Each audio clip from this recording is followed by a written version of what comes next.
Hey everybody, welcome to Reels, Riffs, and Rants. I'm Christina Urias, and today we have Shivaan Makker. How you doing? Good, how are you? He's the Prince of Darkness, guys. Oh, I hope so, not the princess.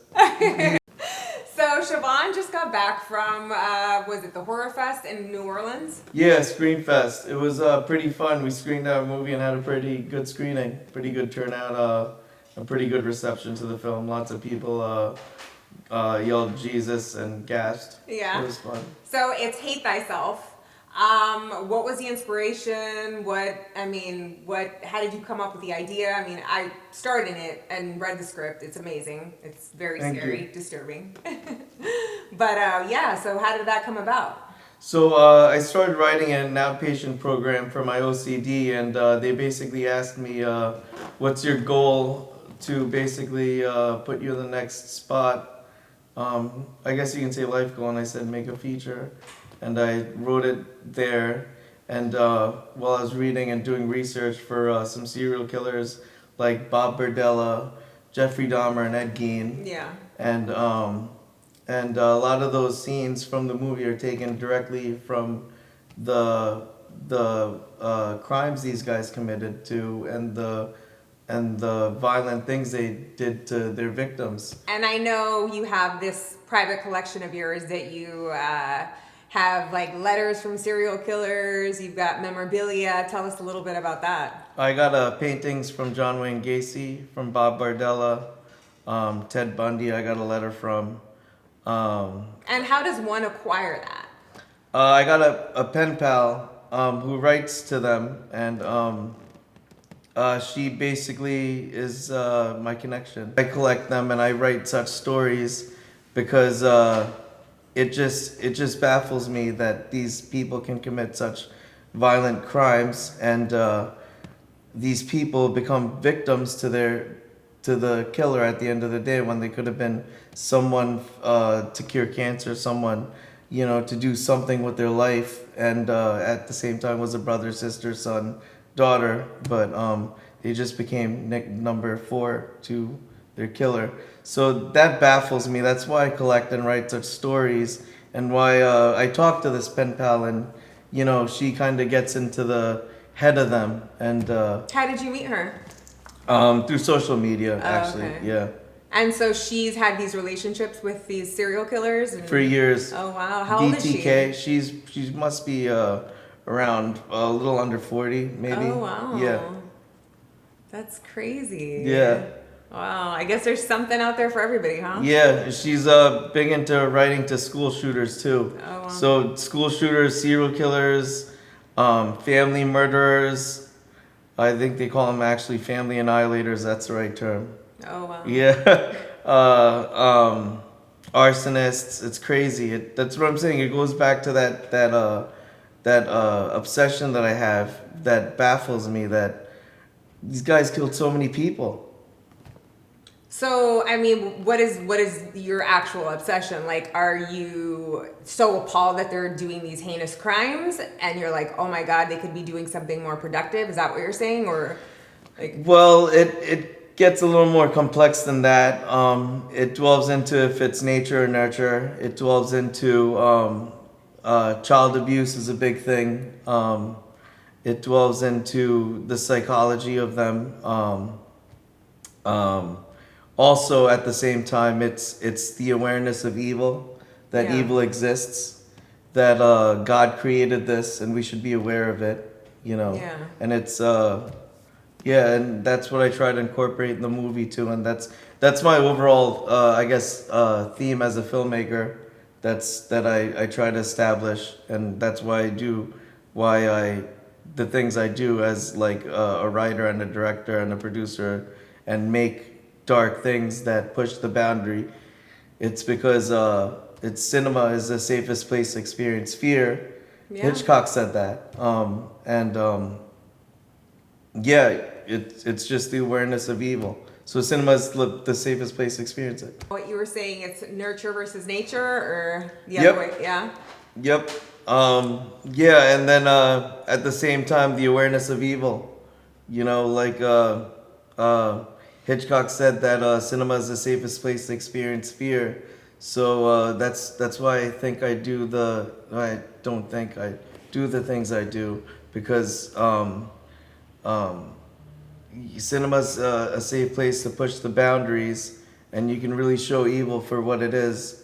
And I don't want to glamorize these serial killers and these evil people, Yeah. because if you didn't show the violence that they committed, they'd be very romanticized. You don't think they're still romanticized? Uh, like Dahmer, and sometimes, yeah, but I think if you just show the brutality of what these people did, like, as I said, that 2 hour skinning, I think that was very off-putting and wouldn't put. Oh, absolutely. Yeah, I don't think. Yeah. Yeah, but that's like a detail the show cut out, because I guess it might have been too dark, but there was also parts we had to cut out too, but for other reasons. And you wouldn't, like, what if someone said to you, like, oh, hey, your tattoos, or I know you had like a Dahmer shirt one time, like we hung out, all of us, was it a Dahmer shirt? Yeah. If like one of the victims, saw that, and do you think they would think you're glamorizing and giving this guy like kind of more space than he deserves, or? That's just the shock in me. Yeah. I like to be a shockster. Yeah. Yeah, as you can see, I got a Texas Chainsaw Massacre Yeah. here. So I just like shocking people. I think it also comes to why I picked movie making as my passion. Yeah. Because it's a good place to, give people a shock. But yeah. Yeah, you're a good storyteller. I mean, the movie's incredible. Do you put yourself in the position of the serial killer or the victim in the movie? Like, both. I think movie making is a very complex art, so I think you can grab everybody's perspective. I think that's the most important thing to do. And at the same time, when you give these perspectives, realize that these people are humans that God created. So at Yeah. the same time, when like someone like Dahmer takes 17 lives away, it's like it makes them almost like he has some kind of power over us because he killed people. yeah, it's But- scary. But he doesn't. He's just a human being. Yeah. I mean, when it comes down to it, but I mean, he's one of the most notorious serial killers out there. And Yeah. But yeah, it's crazy. So tell us a little bit about Hate Thyself. I mean, what was one of your favorite scenes filming? How was working with Gary? How was it filming in Louisiana? My favorite part were the coldest days Oh, really? filming. It was the coldest it had ever been in Louisiana during that time, correct? Right. Yeah. There was the swamp scenes on the airboats. It was cold, wet. Yeah. We made our green room and our HQ at a hole in the wall bar, but I'm just glad it had touch tunes so I can play music. Yeah. So I was playing like classic rock while these guys were getting warmed up, and me and Ish would get ready for the next scene, and it was really fun because me and Ish had planned it for maybe more than 2 weeks. I'm being generous by saying 2 weeks, but we were like we said we had to plan this like Navy SEAL Team 6, and that's what we did. We were very operational. We were very to the point. We grabbed it. Let's move on. And if we knew we grabbed it, we were very positive, confident. I think that's what made us a good team. And also working with the real SWAT team was Yeah, those scenes are epic. yeah, that was thank you. Yeah. That was really fun working with them on the boats and whatnot. Like I said, it was very cold, but it balanced out with everything else. Yeah. I know your dad had a big influence in you making this movie. Tell us a little bit about that. So my dad really loved movies. His dream was for me to make a good filmmaker out of myself.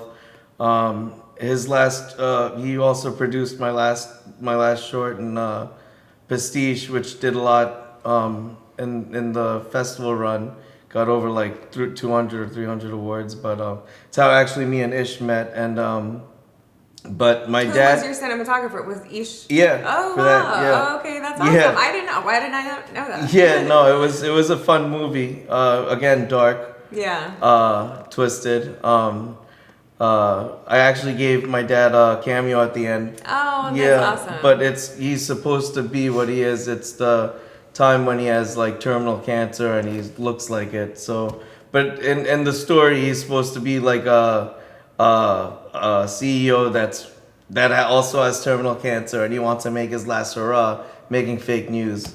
Oh, okay. Yeah, that's all the story I'll give, but it's called Pastiche. And Okay. yeah, but yeah, my dad, his dream was for me to make a feature, and Hate Thyself is his dream. So I really hope he's happy with it. Yeah, I think he is. I mean, it's like I said, it's really great. You and Ish did an incredible job. So for you, what was one of the most memorable times at set?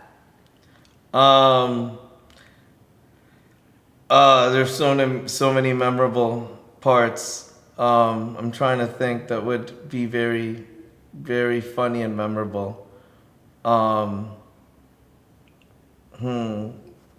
We can get back to that if you want. No.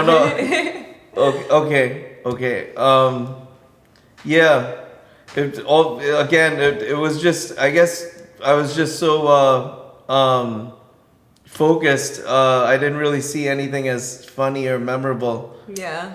Yeah, But laser focused. yeah, but you know what it is? Now that I look back, Gary had to deal with. We all had to deal with intimacy coordinator. Yeah. Because of the SAG rules. But it was just fun dealing with her. That was very memorable. Yeah. Yeah, just because it was a hard scene, a very hard scene because it was a Yeah. rape scene. But like getting Gary to get in focus and then everything going on at once and then putting everything outside and then closing the door and then like it was fun. But the funny part of it was the intimacy coordinator yelling at my brother saying, "Hey, it's a closed set, don't get in here," and she closes the door. And also funny thing about my brother is he's also a hustler in the beginning. Oh, okay. Yeah, so it was fun working with all of them. It was very memorable. Nice, that's great. And Gary, I mean, he's a phenomenal actor. That scene is very intense. Yeah, it's intense. My whole approach to that was, I wanted to show what these victims feel, and even though it might be traumatic for some people, I wanted to at the same time remind them that this is a movie. It's a safe place. To experience it, but it is hard to watch. Yeah, it was a little rough watching that that scene, but I mean, it happens. Yeah, yeah. I know that Candyman was in the movie, also known as Tony Todd. Tony Todd. It was his last movie. Yeah. So that's pretty epic. I mean, that's awesome. And then you had a couple other famous people, right? Yeah. Eileen Dietz. Happy Anderson. Eileen Dietz was an exorcist. Happy Anderson was in Mindhunter. Then we had Michael Paré. Yeah, Happy Anderson was just in the Ed Gein playing the same exact role. Jerry Brudos. Yeah. Yep, the foot guy. The foot guy with the high heels. Yeah. That's nuts. Yeah, and then so there's a lot of horror Easter eggs in the movie. We actually took a lot of dialogue that serial killers actually said and put that in the movie as well. Yeah, because I saw in the Ed Gein with Happy, you guys like verbatim, everything was the same. Yeah, You know? Well, it's kind of funny. They always request pizza for some reason, or some type of fast food. Yeah. The first request before they start talking. Oh, okay. Yeah. Wow. Well, I mean, they don't have it in jail. I'm sure they don't have pizza. Yeah, no, the detectives get them what you want. We want them talking. Nice. Instead of what they brought him a pair of red heels last. That was Mindhunter. That's because he knew he could get pizza from them, and he already manipulated the cops at that point, so the cops had to manipulate him. So the pizza was the easy ticket. So they really had to get in his head and say what turns him on. Yeah, the red pair of heels, those stilettos. Yeah. So I know your mom was a part of this too. I mean, she's awesome, very supportive. Is she excited? How does she feel about it? She's as supportive as maybe even more supportive than even a mother could be. I'm glad I have her as a mom. She knew what to order every time for the food. She knew what the hell to do, even though this was like the first time. Yeah, she was producing. I mean, producing everything, getting people's hotels. I mean, she was. I kind of threw her in the fire, but I figured she was perfect for the job. So. Did she have a good time? Yes, she loved it. And I mean, you worked with your brother, your mom on set, your dad in spirit. That's awesome. Yeah, it is father and son's production. So the idea is, families stick together. Yeah, your family and you are very close knit. Yeah, thank you. It's funny, I don't know if you mind me sharing, but when we were in Louisiana, your mom was telling us a story about when you were a kid and you guys were going to the airport and you snuck a toy gun in her handbag. So tell us a little bit about that. So it was Disney made a gun that was apparently all metal and it didn't have an orange cap. And I put it in my mom's luggage and it went through the security and they pulled it out and they said, "Hey, whose is this?" And I told my mom, "Mom, that's your bag. I kind of snuck the gun in there." And how old were you? I must have been 5 or 5. And did you know it was going to get her in trouble? No, I just wanted the gun. Oh. Yeah. And so what did security do? They took her to the side and she had to, I guess they realized, it was a kid being a kid, Yeah. Oh my God, I bet that was like such a frightening moment for your mom, like especially like not knowing and you're like, wait, what? A gun? Yeah, it's not the. She seems so cool though. I mean, she laughs about it and she's got such a great like sense of humor. Growing up, my parents are used to getting their heart dropped. Yeah, how so? You have any other little stories for us? So my parents got called into my elementary school when I was maybe in 3rd grade because I made a violent painting. I just call it descriptive. But they said, your son is really into violence. He's really into blood. He's showing blood in the art. And then they go, how does he get these ideas? And I pointed to my dad. And my dad was blue in the face. He was so... Yeah, he was just blue, and he was like, "How does he get these ideas?" And I pointed to him. We watch movies together, movies like everything. Yeah. So he was just blue because the counselor was just like, and my mom was like, That's where your fascination with horror came. I mean, you and your dad watching these movies. Yeah. That's awesome. So, I mean, what are your top 5 most loved horror movies? I mean, your favorite. I hope Thrill and Suspense count. Oh yeah. Okay. That's suspense as well. So Psycho, Vertigo. I love Hitchcock. Okay. Silence of the Lambs, The Shining. All the classics. Yeah. Maybe The Birds or Full Metal Jacket. Nice. That's pretty good because usually people, when you put them on the spot, they're like, because that's a hard question. But I mean, you're a filmmaker and you know what you like, and so that's awesome. Nice. Who's your dream, person to work with? Actor, actress, cinematographer. It would have been Hitchcock, but nowadays, if it's someone that's alive, probably David Cronenberg or Scorsese or someone. Yeah. And so what's the future look like for you? Do you have anything in the works? Are you writing? Yeah, writing a lot. Yeah. Writing something based on the Rottenberg Cannibal. Oh, tell us a little bit about that. I have no idea what that is. So that's a guy that He had a willing participant to be eaten alive. He had a willing. Participant to be Oh eaten alive. wow. Not eaten alive, but like, yeah, technically eaten alive. So I mean, what does that process look like, or what? I mean, what the hell? Well, yeah, it's Armin Mawi's case. I actually have a piece of the towel where the willing guy was butchered. You have a piece of the tile? where he was butchered, yeah. Oh my god. But back to the story, the Armin Mawi's, the cannibal, posted an ad online, and it said looking for When was this? Like what this was year? like in the 2000s, 1990s. It was like when computer chat rooms were big. Okay, like, 1990s. Okay. Yeah. So it was like a chat room, and he put like an ad like for a willing participant to be eaten, and he got one. And yeah, not to get graphic, but I'll just people can Google it. But No, it's fine. We're here. okay, they ate his dick together, and it was too chewy. Oh my god. Yeah. Who's together? Who's we? The participant and the killer. Oh, what? Yeah. Oh my! And was the guy sedated? Was he like? I think on like sleeping pills, like he took like a bunch of sleeping pills. And why did he ever say why he wanted that? So it gets interesting. But first, Rammstein made a song of it called Mein Teil. Oh, I've heard the song. Yeah. Yeah, that's why it's called My Part, because they eat this penis together. Oh my god.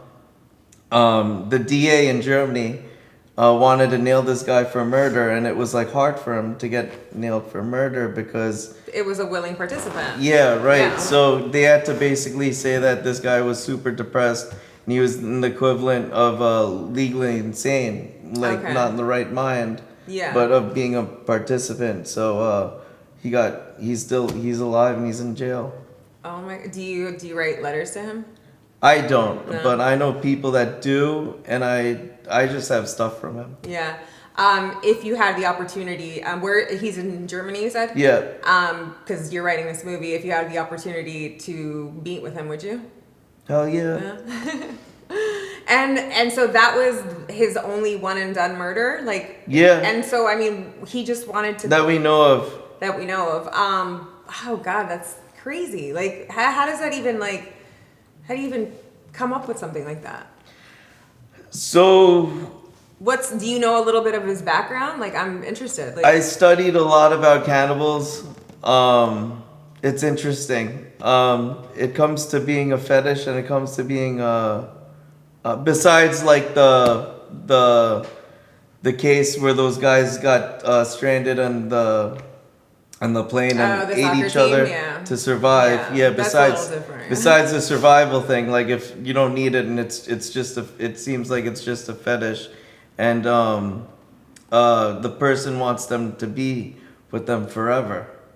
So it's like you eat a piece of them. It's like now he's with me forever. Oh my God! So that's his logic. That was also Jeffrey Dahmer's logic, and that's my God. Yeah. Besides the whole survival bit, that's the other side of the spectrum. I mean, I don't know who's more sick in the head: the guy that like was willing to be eaten, or the other guy, like.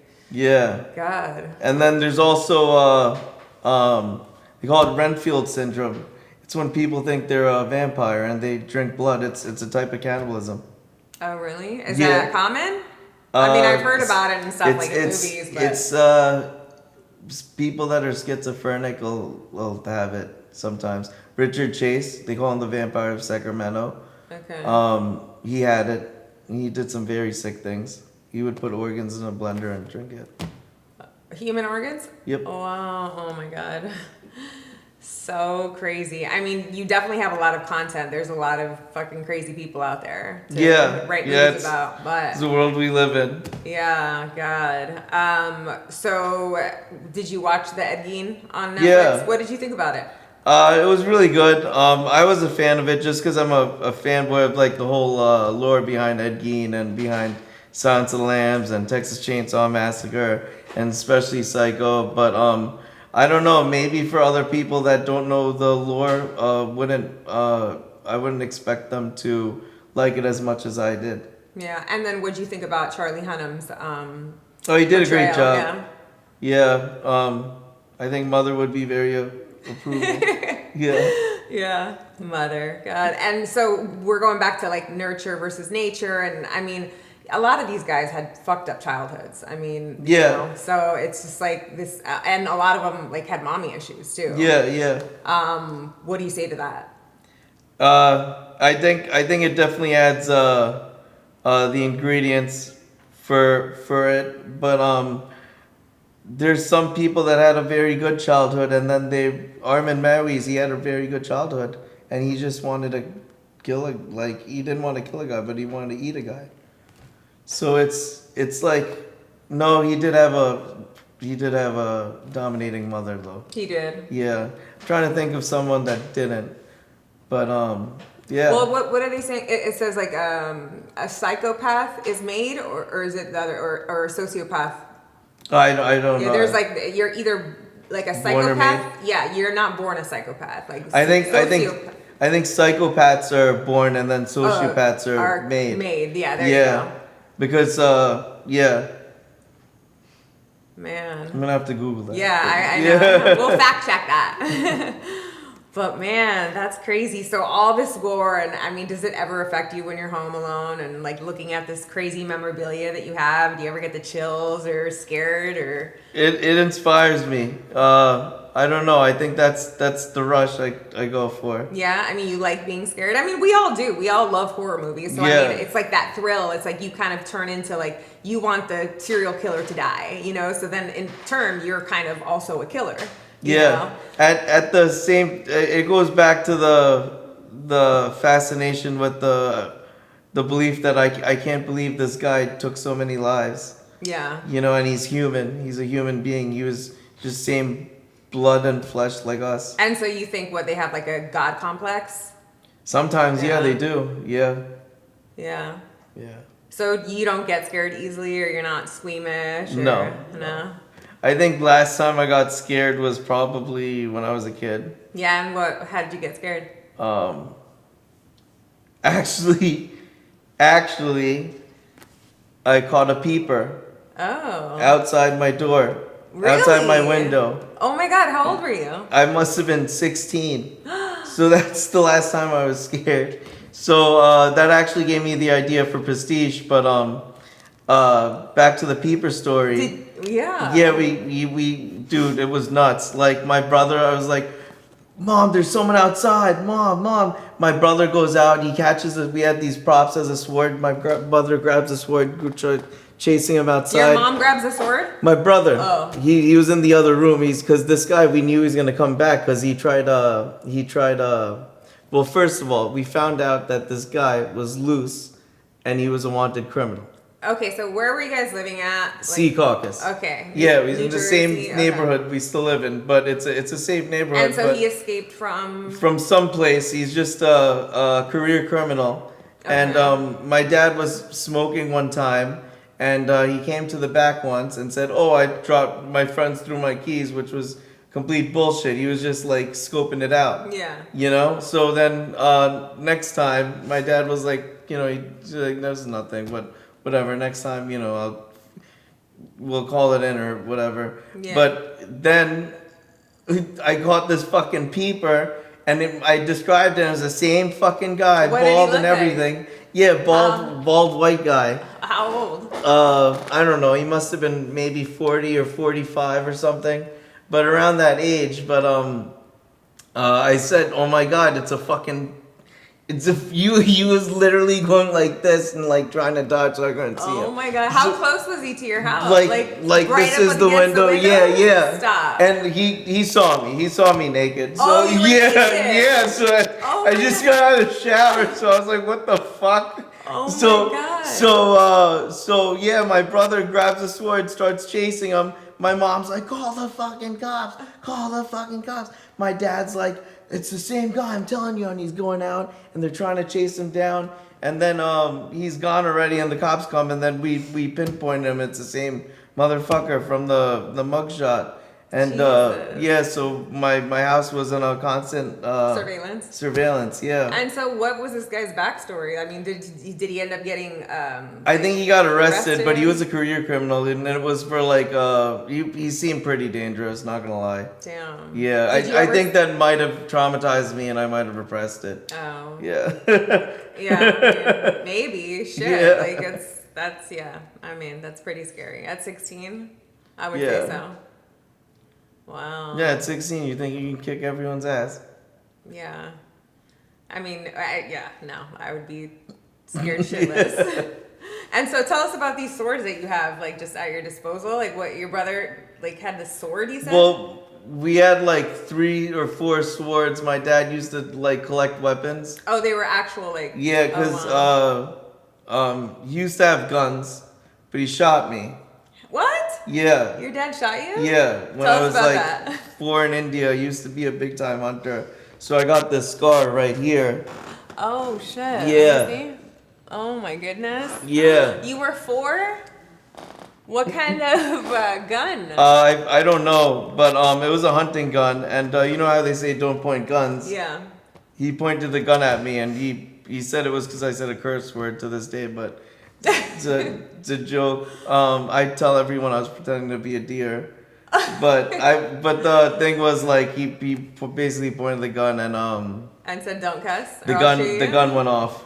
Oh, Yeah, my God. by- And it by was accident. like a hunting rifle? Yeah, and he was cleaning it too at the time. That's why it was in his hand. Oh, my Yeah. God. And But- what, I mean, do you remember, or did you push that I memory just out? remember looking down, seeing blood, and fainting. Oh. But my mom was like, "Are you fucking serious?" Like she remembers telling the story. She was there? Yeah. Oh, my God. Yeah. Your dad, I'm sure. No, he threw away all his guns at the point. Like that's why he got like the swords and stuff, I guess, because that was his output. But later in life, when I was in college, going to USC, we were in downtown LA. We went to the gun club, and I said, "Come on, surprise! We're shooting guns."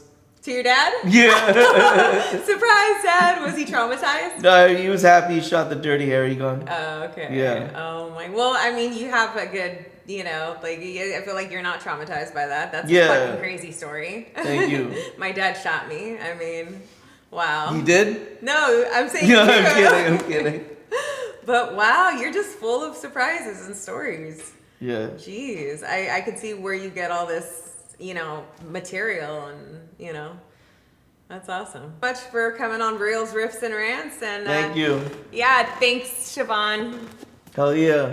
Thanks, everybody. Thanks for coming on Reels, Riffs, and Rants. Check out Shivaan's episode, and don't forget to subscribe.